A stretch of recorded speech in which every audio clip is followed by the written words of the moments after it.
നിങ്ങളുടെ favourite shows ഇനി ഒരിക്കലും മിസ്സാവില്ല. ഇപ്പോൾ C5 കാണും നിങ്ങളുടെ ഫേവറേറ്റ് ഷോസ് തികച്ചും സൗജന്യമായി. അവൻ ഏത് മതക്കാരനാണോ എങ്ങനെയുള്ളവനാണോ അതൊന്നും എനിക്ക് വിഷയമല്ല. എന്നെ സ്നേഹിക്കുന്നതിലും വിശ്വസിക്കുന്നതിലും അവൻ ഒരു കുറവും കാണിച്ചിട്ടില്ല. എനിക്കത് മതി.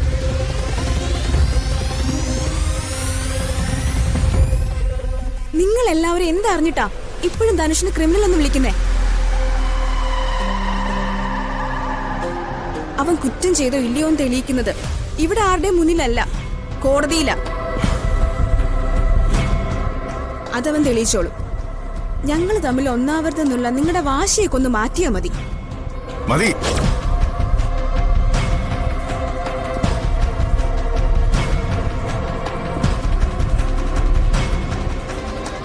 അനുവാദം ചോദിച്ചു വന്നപ്പോ ഞാൻ നിന്നോട് പറഞ്ഞതാ പോകരുതെന്ന്. എന്റെ ആ വാക്കും മറികടന്ന് നീ പോയി. അതിനർത്ഥം എന്റെ വാക്കിന് നീ വില കൽപ്പിക്കുന്നില്ലെന്നാ. എന്റെ മക്കൾ എന്നെ അനുസരിക്കണം, അതെനിക്ക് നിർബന്ധമുണ്ട്. അതേ നിർബന്ധം എനിക്കുണ്ട് അച്ഛ. അച്ഛന്റെ മകളെ തന്നെയല്ലേ ഞാനും. അപ്പൊ അതുണ്ടാവാതെ പറ്റില്ലല്ലോ. ധനുഷനോട് പറഞ്ഞു ഇതിന്റെ എല്ലാം പുറകില് നിങ്ങൾ ഒറ്റ ഒരുത്തിയാണെന്ന്.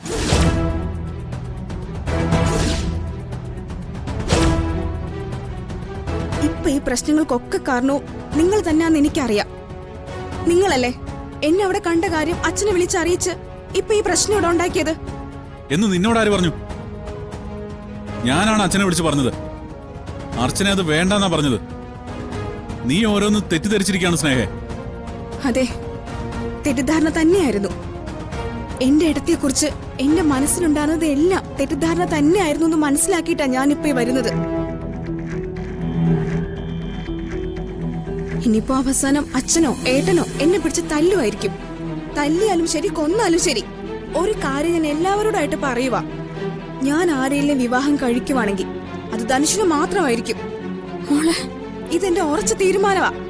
അത് ചോദ്യം ചെയ്യാനോ മാറ്റാനോ ആരും ശ്രമിക്കണ്ട. ആരും. മോളെ മോളെ